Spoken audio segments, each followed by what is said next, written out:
السلام علیکم YouTube family. Welcome back to smart world.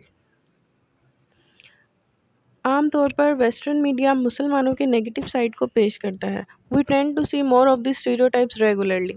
وہ فلمیں اور سیریز جن میں مسلم کردار ہوتے ہیں انہیں عام طور پر نیگیٹو اور ان کمپرومائزنگ دکھایا جاتا ہے. اس طرح کی تصویر کشی کے رد عمل میں کئی مسلم ممالک نے مسلمانوں کا دوسرا رخ دکھانے کی کوشش کی ہے. انہوں نے مسلمانوں کے ماضی کی کہانیوں اور عظمتوں کو دکھانے کے لیے تاریخی نو کا انتخاب کیا ہے. یہ مسلم ہسٹوریکل سیریز مسلم دنیا کی حقیقی زندگی کے ہیروز سے بھری ہوئی ہیں. تو آپ نے ان سب ڈراماز میں سے کون سے ڈرامہ اور سیریز دیکھے ہوئے ہیں اور آپ کا فیوریٹ کون سا ہے مجھے کمنٹ سیکشن میں ضرور بتائیے گا. چلیں جی ویڈیو کو سٹارٹ کرتے ہیں. نمبر 10 پر ہے ڈرامہ سیریز صلاح الدین ایوبی. یہ ڈرامہ سیریز 2001 میں نشر کیا گیا جو صلاح الدین ایوبی کی زندگی پر مبنی ہے. یہ ایک عربین ٹیلی ویژن سیریز ہے. اس ڈرامے میں صلاح الدین کی بہادری کو اجاگر کیا گیا ہے جنہوں نے اپنے دور حکومت میں مسلمانوں کو متحد رکھا.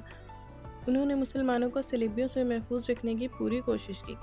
اس ڈرامے میں حطین کی لڑائی کو بھی دکھایا گیا ہے اور یروشلم موجودہ فلسطین کی بحالی کے لیے بھی صلاح الدین کی کوششوں کو اس سیریز میں دکھایا گیا ہے. یہ سیریز مسلمانوں کو متحد کرنے اور انہیں ان کے شاندار دن دکھانے کی کوشش کرتا ہے. نمبر 9 پر ہے پروفٹ یوسف علیہ السلام. پروفٹ یوسف علیہ السلام ایک ایرانی اسلامک ٹیلی ویژن سیریز ہے جو کہ مسلم پروفٹ حضرت یعقوب علیہ السلام کے بیٹے حضرت یوسف علیہ السلام کی زندگی پر مبنی ہے. اس سیریز میں قرآن پاک کی سورہ یوسف کے مطابق حضرت یوسف علیہ السلام کی زندگی کے تمام حالات و واقعات کو بیان کیا گیا ہے کہ کیسے یوسف علیہ السلام کو خواب میں بشارت دی گئی آپ کے بھائیوں کا آپ کو کنویں میں پھینکنا، آپ کا وہاں سے مصر پہنچنا اور اللہ تعالیٰ کا آپ کو خوابوں کی تعبیر کا علم دینا، بادشاہ کے محل میں پہنچنا اور وہاں سے مصر کے بادشاہ بننے تک کی کہانی اس سیریز میں شامل ہے. یہ سیریز درجنوں دیگر بڑے اور معمولی کرداروں کے ساتھ 3 اہم کرداروں یوسف، زلیخا اور یعقوب کی زندگیوں کو تلاش کرتی ہے. نمبر 8 پر ہے منڈریمان جلال الدین. منڈریمان جلال الدین ایک ازبک ترکش سیریز ہے. یہ سیریز خوارزمیہ سلطنت کے آخری حکمران جلال الدین منبر کی زندگی پر مبنی ہے کہ کس طرح جلال الدین نے منگول سلطنت کے چنگیز خان کا مقابلہ کیا اور اس کے ساتھ ساتھ اپنی ریاست میں ہونے والی مشکلات کا بھی سامنا کیا جس میں تخت کی لڑائی شامل ہے جو اس کے والد علاء الدین محمد اور دادی ترکن خان کے درمیان تھی. جلال الدین ایک شیر دل جوان تھے جن کے بارے میں ان کے دشمن چنگیز خان نے یہ الفاظ کہے تھے کہ مبارک ہے وہ ماں جس نے جلال الدین جیسے بیٹے کو جنم دیا اور وہ باپ عظیم ہے جس کے سائے میں اس نے پرورش پائی ہوئی ہے. اگر میرے پاس جلال الدین جیسا بیٹا ہوتا تو مجھے دنیا کی فتح کرنے سے کوئی نہیں روک سکتا.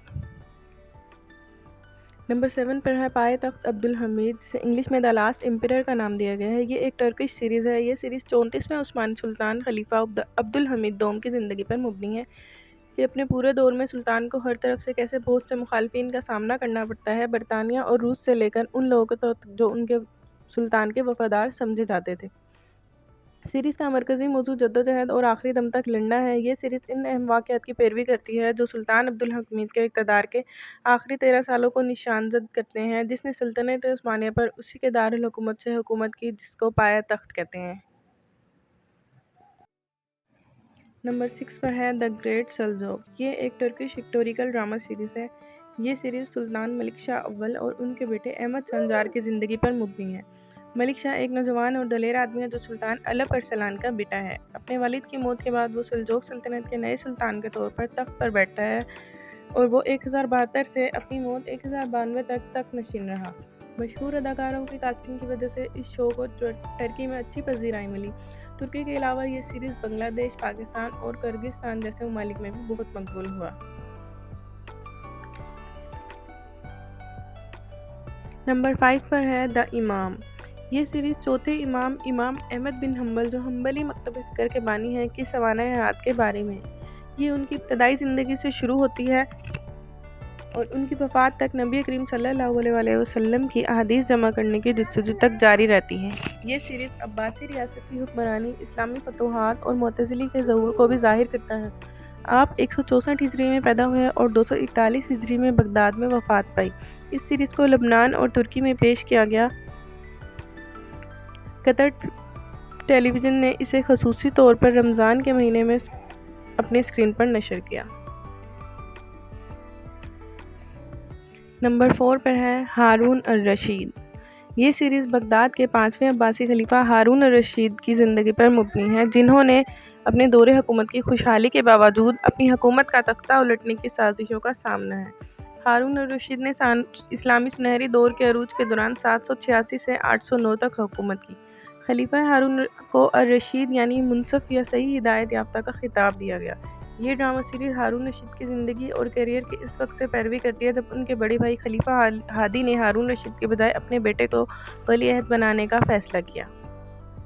نمبر 3 پر ہے یونس ایمرے۔ یہ ایک ٹرکش ہسٹوریکل ڈرامہ سیریز ہے جو مشہور صوفی بزرگ اور شاعر یونس ایمرے کی زندگی پر مبنی ہے۔ ٹاپٹوک ایمرے کی درویش خانقاہ میں شمولیت کے بعد وہ درویش بننے کے لیے اپنے سفر کی پیروی کرتے ہیں۔ منگول حملے کے دوران یونس ایمرے نے درویش بننے کے لیے بہت سی مشکلات اور لالچوں کا مقابلہ کرتے ہوئے سلطنت عثمانیہ میں سفر کرنے کے لیے اپنا گھر چھوڑ دیا۔ یہ سیریز آپ کو ریلیجیسلی موٹیویٹ کرتی ہے۔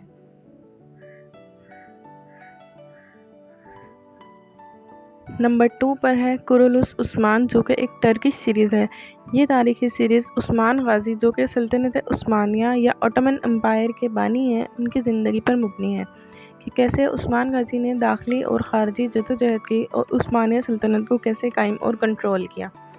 عثمان کے کردار کو اپنی تلاش میں بہت سے دشمنوں اور غداروں کا سامنا کرنا پڑتا ہے، اور یہ شو اس بات کی وضاحت کرتا ہے کہ عثمان غازی کس طرح ان رکاوٹوں کو عبور کرنے اور اپنے وفادار ساتھیوں، خاندان اور دوستوں کی مدد سے اپنا مشن پورا کرنے میں کامیاب رہا اور اسلامی تاریخ کی دوسری سب سے بڑی سلطنت عثمانیہ کی بنیاد رکھی۔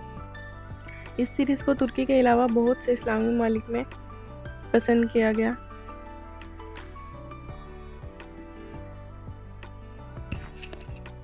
نمبر 1 پہ ہے ڈیلیس ارطغرل۔ یہ ایک ٹرکش سیریز ہے۔ یہ سیریز 13ویں صدی کے ترک جنگجو ارطغرل غازی کے بارے میں ہے، جو اپنے وقت کے مشہور جنگجوؤں میں سے ایک اور سلطنت عثمانیہ کے بانی کے والد تھے۔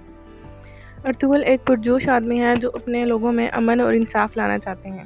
وہ ایک طرف سے صلیبیوں اور دوسری طرف بازنطینیوں اور تیسری طرف بے دردی سے پھیلتے ہوئے منگولوں کے ساتھ حالت جنگ میں ہیں، جنہوں نے بہت سے ترکوں کو ہلاک کیا ہے۔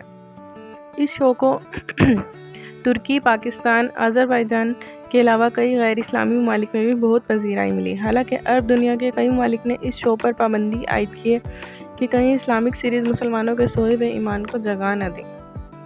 آپ ان سب میں سے کون سی سیریز دیکھنا چاہتے ہیں اور آپ کی فیوریٹ سیریز کون سی ہے، مجھے کمنٹ سیکشن میں ضرور بتائیے گا۔